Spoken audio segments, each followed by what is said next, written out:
আমি আর আমার বন্ধু গোপাল বেরিয়েছি ক্ষীরপায়ে বড়মা আর বিদ্যাসাগরের জন্মস্থান ঘুরে দেখার জন্য বিকালবেলা।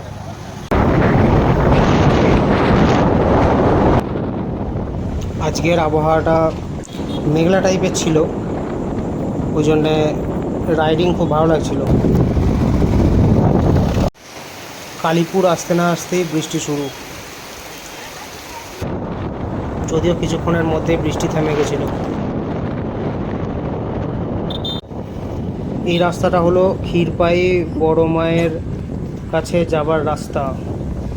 ওই সোজা গিয়ে আমরা ডান দিকে বাঁকলাম, দিয়ে ওই সোজা দেখা যাচ্ছে আমাদের বড় মা। ভিতরে গিয়ে দেখাচ্ছি কীরকম আমাদের ক্ষীরপায়ের বড় মা বিরাজমান আছেন।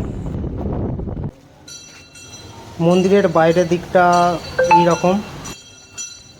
সব থেকে অবাক করা জিনিস হলো এই মন্দিরে কোনো পুরোহিতকে দেখতে পেলাম না।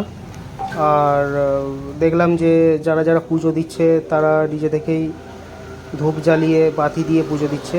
আর ওই যে দেখা যাচ্ছে আমাদের বড় মা, ক্ষীরপাইয়ের বড় মা, সবার বড় মা।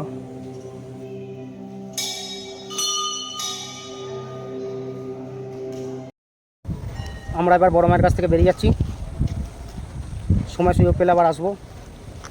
এবার আমাদের নেক্সট গন্তব্যস্থান বিদ্যাসাগরের জন্মভিটে। ওয়াও, বর্ণ পরিচয়। বিদ্যাসাগরের বাড়ি যাবার পথে এরকমভাবে সাজানো আছে।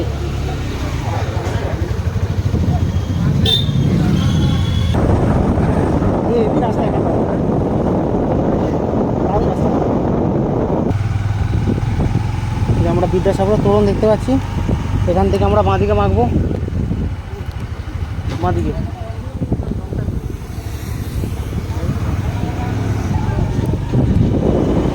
বীরসিংহ বিদ্যাসাগর তরুণ সংঘ।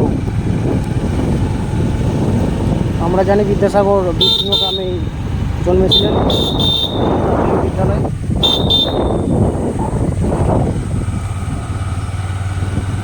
আর আমরা ফাইনালি পৌঁছে গেছি বিদ্যাসাগরের জন্মভিটায়।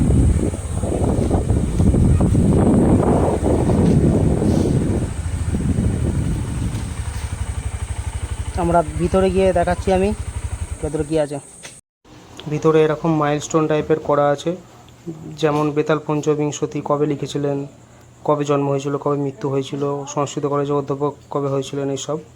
আর আমরা ভেতরে ঢুকে দেখতে পেলাম এইরকম একটা ছবি। আরও অনেক কিছু জিনিস আছে যেগুলো বিদ্যাসাগরকে রিপ্রেজেন্ট করে বানানো হয়েছে।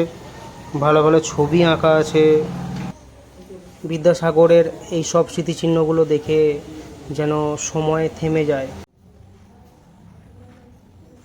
এটা হলো মিউজিয়ামের ভেতরটা।